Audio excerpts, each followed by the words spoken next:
Hi dear fans, friends and subscribers of Cricket Happenings. A warm welcome to you all here on this Cricket Happenings show from your host Ram today. And in this part of the Cricket Happenings show, well, we are waiting for the battle to begin. Is that going to be the series as they have been termed as the Indian Summer? The series between India and England, the investec Test series is going to start off tomorrow at July the 9th at Trent Bridge in Nottingham. And it has been termed as an Indian summer, but well, one has to really wait and watch as India performed dismally, as you know, last time, but a lot of big names are missing as far as England are concerned. I'll be talking about that, so I'll be doing a brief preview of the first test match, which is going to be starting tomorrow, that is on July 9th at Trent Bridge. So the battle begins there. And then there's another battle that we'll be following, and that would be happening tomorrow as well. And that will be on Wednesday, July the 9th, where Sri Lanka will be taking on South Africa at Palakele in the second one-day international. They are down one in this one-day international series after South Africa won the first one-day international match. So we'll also have a look at that and do a brief preview of that. And then I'll be talking to you about a record opening stand, a record 7th wicket stand. As you know, yesterday I was telling you that Australia A were really under the pump yesterday. They were 99 for, they recovered through Mitchell Marsh and Sam Whiteman, and I said their first target would be to score the 276 runs, which was required to save the follow-on. But Mitchell Marsh and Sam Whiteman put a record partnership for the 8th wicket to not only avoid the follow-on, which was an absolute a piece of cake for them, and Australia A finished at 9 for 522 on the third day's play here at the Allan Border Field in Brisbane, thus breaking all the records. In fact, this was the highest 7th wicket stand in first-class cricket in Australia, where the record was actually held by Queensland's Cassie Andrews and Eric Benstead. That was back in 1934-35, and that record was broken in 2014 here by these two batsmen. Sam Whiteman never has made a century in first-class cricket in Australia. He went on to make 174 runs, and Mitchell Marsh, the all-rounder who has never scored a double century in his career, went on to make a double century, making 211. And the Indians were really, I would say, looking absolutely a bedraggled outfit, the bowlers, but they would have never expected this from Australia. So as I said, it was a record 7th wicket stand between Sam Whiteman and Mitchell Marsh. Well, I'll come back to that later. First, let me just start off with the preview here of the first test match that is kicking off tomorrow between England and India. Last time, one remembers that India came to England, they were drubbed, totally drubbed by England in that series, and they were really searching for cover at the time. But now the Indian team is definitely changed. Now let us look at England, who did all the hard work. As you would remember, England are missing a lot of big players now. At that time when England got the victory, they had Kevin Pietersen in their ranks, who was absolutely brilliant. He made a double century, then he also ended up with another big century of 175 in the last test match.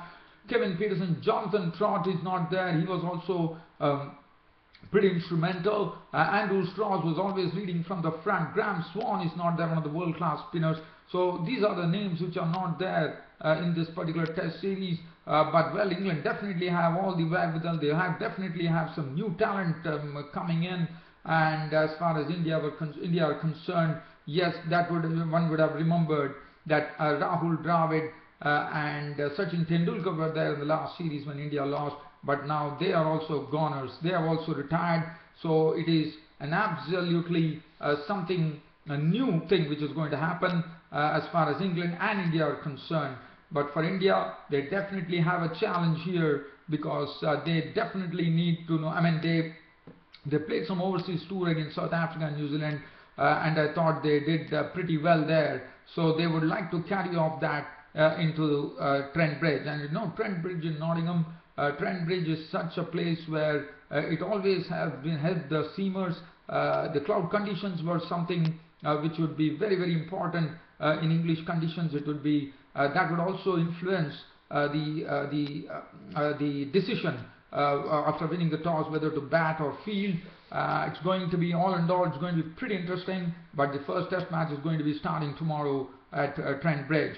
Now, as far as one knows, one is told that this surface is unlike Trent Bridge, but probably there'll be bounce definitely. Probably the news that we get from the curators here at Trent Bridge is that not much moisture has been left beneath the pitch, so that definitely means the surface is going to be hard, and well, if it's going to rain and the pitch is going to be dry, the spinners are going to definitely come into the equation. And as far as spin is concerned, I think India are absolutely well placed, because they have some very good spinners in the form of Ravindra Jadeja and also Ravichandran Ashwin.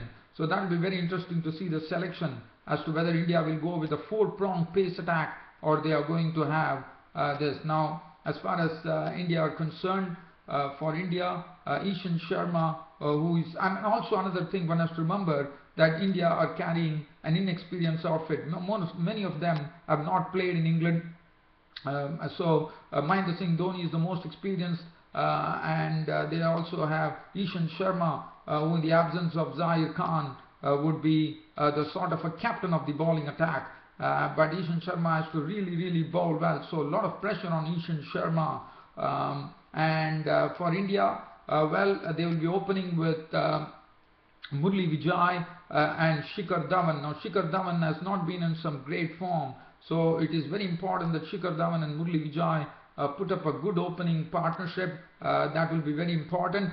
For as far as the so India have two solid rocks in, I would say, Cheteshwar Pujara, who is a solid rock, who is an absolutely an able replacement for Rahul Dravid, but with experience he can get much better. Virat Kohli, he always has a prize on his wicket whenever playing against any opposition. Would be the wicket that England would be leading. Probably England would be targeting Cheteshwar Pujara and Virat Kohli, because if they get their wickets quickly, they would have done half their job there. And then Ajinkya Rahane, who is also a very good talent. And then they have Mahendra Singh Dhoni, the captain, who always leads from the front. Such a wonderful and a successful captain, the most successful captain for India as far as Test cricket is concerned.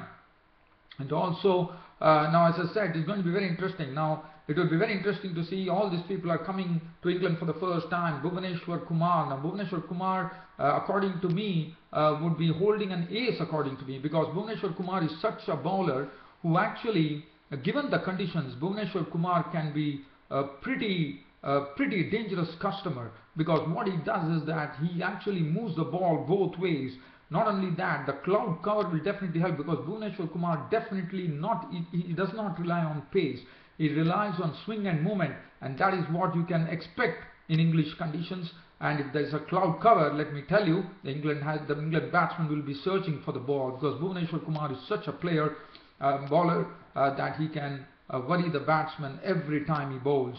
So Bhuvneshwar Kumar, according to me, will hold the ace. Even though Ishan Sharma is the more experienced, I would say that Bhuvneshwar Kumar is the bowler to watch for as far as India is concerned, because according to me, he would be the one who would be actually providing the breakthrough for India. And then Mohammad Shami, let us also talk about Mohammad Shami. Mohammad Shami is also a very good bowler. He can also bowl in the good areas. He can really surprise you with the bounce and pace with his action. And Mohammad Shami, I thought, would be a sort of a real a good combination of Bhuvneshwar Kumar and Mohammad Shami. Ishan Sharma with his experience. Whether Stuart Binney would be given an opportunity tomorrow. Stuart Binney, as you remember, his bowling is almost like his dad, former cricket player Roger Binney, and he also relies on good conditions. So probably one might see Stuart Binney probably making his Test debut tomorrow at Trent Bridge, and what a moment that would be for both the son Stuart Binney and for his father Roger Binney.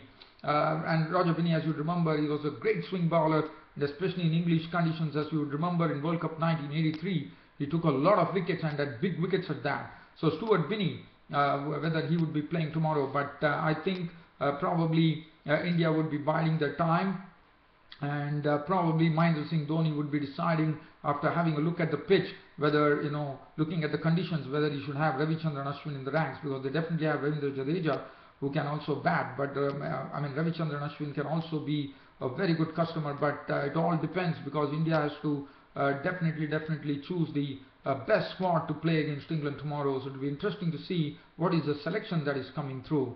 It will be interesting to see whether India go with a 4-pronged pace attack, or they're going to include one more spinner, as the pitch might get dry later with rain falling over the next 4 days. So that is going to be pretty interesting. Now let's have a look at the England squad. England, as I said, sans experience, but definitely have a much better experience than India, because if you look at Alistair Cook has been searching for form. Now whether Alistair Cook will get into some form against India, so that is a big question mark tomorrow, and he will be under immense pressure when he's going to be facing Bhuvaneshwar Kumar, Mohammad Shami and Ishan Sharma, because he would definitely love to get some runs under his belt, and the Indian bowlers can really pile on some pressure on him by testing him with a few deliveries. Now Sam Robson is coming on some very good test debut. In fact, he had a great series. The first test series that he had, he played against Sri Lanka. He definitely redeemed himself and said why he would be taking this opening spot by getting a century under his belt pretty quickly in only 3 test matches. So Sam Robson is also a very good player. So he would be facing India for the first time. That would be pretty interesting. And I'm sure he would have got some lessons from his brother, who really slammed the Indian bowling. So Sam Robson would be probably geared up for taking on the Indian bowlers tomorrow. Gary Balance has been slowly but surely getting his foot permanently into the England squad. Now he's also a very good player, and he also has some consistency to boot. Ian Bell is the most experienced player in this England squad, and everyone knows about Ian Bell, what a good stroke maker he is. And then Joe Root, who can really stay at the crease for quite a long time and also get runs for him and his team as well. And then Moeen Ali, we all know that he did a match-saving experience. He almost saved the match for England, where England actually lost the series 2-1 to Sri Lanka. But Moeen Ali, in the company of tailenders, he was always there. He was not out with a century, so he already has a maiden century under his belt, and I'm sure he would be raring to go against the Indians. Matt Pryor, the wicket keeper, who's always a plus, who's always a good contributing factor for England. And then Ben Stokes has also been included. Ben Stokes will also be very I would say seriously seen as a very good all-rounder in the making, and I always have a feeling that Ben Stokes would be the person who would be the next Ian Botham for England, probably. And then look at the bowling. The bowling is the one which really had Indians really struggling in the last tour, and that is the combination. But the only difference being Stuart Broad and James Anderson are the common denominators, but Liam Plunkett is the one who's added. But Liam Plunkett already has shown he took a 5-wicket bag there against Sri Lanka, and he has really justified his inclusion, and he's a different bowler altogether, Liam Plunkett, with his pace, with his movement, and he would also be seriously seen by the Indians. And it is going to be, all in all, I think the Trent Bridge first test match is going to be something which is going to be keenly watched by all the cricket fans all over the world, and one is really waiting to see how India cope up, and also whether India can really change the script that happened in 2011. So that ends my preview of the first test match of the series between India and England at Trent Bridge in Nottingham tomorrow. And I'll be back with the match report on the first day's play tomorrow. Let's have a look at the other match. But so since I covered India and England in detail, the South Africa-Sri Lanka second one-day international is starting tomorrow at Palakkele. And well, I can only say that Sri Lankans are the ones under pressure. They have to see to it that they can't make the same mistakes that they made in the first one-day international. Basically, they need to hold up to their catches. That is very important, and I'm sure the Sri Lankan outfit would have learned their lessons and would come back pretty hard on the South Africans tomorrow. Dilshan, who always has loved playing in Palakkele, has got a good record there. Will be opening with Kushal Perera, the dasher, and then the experience of Kumar Sangakkara and Mahela Jayawardene. followed by Laidu Thirimani. Angelo Matthews has always been a 100% contributor, Ashan Priyanjan, and the bowling will be the hands of Nuwan Kulishekar, Lasith Malinga, and then the spinners Mendes and Senanaike. As far as South Africa are concerned, Hashim Amla is coming on the heels of a century in the first one-day international, so he's absolutely confidence personified here. And then Jack Scalise would be liking to make a good contribution in the second one-day international after missing out on the first one-day international. A.B. de Villiers is always, he's always a 100-plus person. Is also the captain of the team. J.P. Duminy, David Miller did his bit the other day towards the death overs. And then the bowling, always a very, very lethal combination. Dale Steyn, one on Philander, Moni Morkel, and then Ryan McLaren to chip in with his cutters, and then Imran Tahir, the right-arm leg spinner, already made an impression against South Africa in the first one-day international. So all in all, it's going to be, I'm sure, they say that the conditions are going to be cloudy, and there should be a lot of dryness in the pitch, so probably the spinners are the ones, definitely initially when it's going to be a day-nighter, so probably it would be, I think there would be something in it for both the swing bowlers, the pace bowlers, and also for the spinners as the match goes by. So, but as I said, Sri Lankans are the ones who are under immense pressure to make something happen tomorrow, because there's a three-match one-day international series. If Sri Lanka is not going to win tomorrow, then South Africa will be taking the series. So I think Sri Lanka would be well geared up, and they would be probably loving to actually take this game against South Africa at Palakele.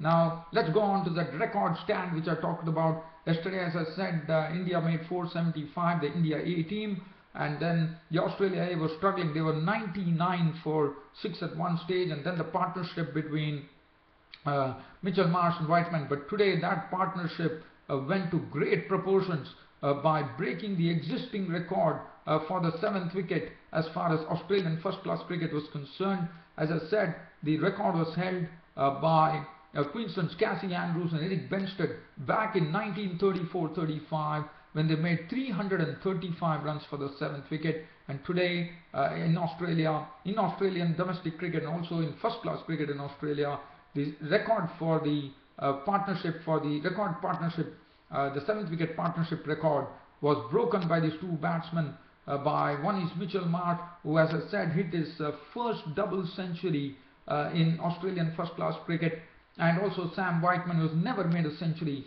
in Australian domestic cricket, went on to make 174. 211 was the contribution from Mitchell Marsh.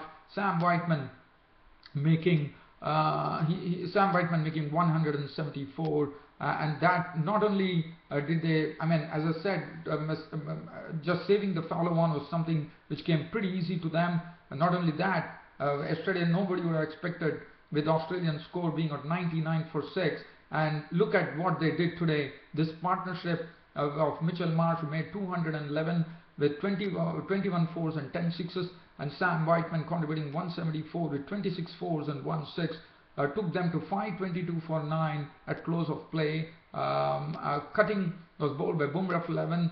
Cameron Boyce was not out on 16 and Sayers not out 3. The Indian bowling, well, Bumrah had 4 for 128. But I thought the Indian bowlers were sent on a real leather hunt. I'm not going to go into those details as I'm short of time today, dear fans and subscribers. Hope you all love my cricket show as ever, and this Cricket Happening show will be up and running tomorrow to talk to you. Either it would be the full day report on the first day's play, depending on time, and also I'll be giving you a live cricket update on the match between Sri Lanka and South Africa. Depending if at all the two matches are over before I leave for work, then definitely I'll be giving you a full match report. But in case it's not, then probably it would be a cricket update. But dear fans and subscribers, you have been a tremendous bunch of contributors to this a successful Cricket Happening show. Once again, from the bottom of my heart, I thank you all, dear fans and subscribers of Cricket Happenings. Your host Ram will be seeing you tomorrow. Until then, it's goodbye for the day. Thank you.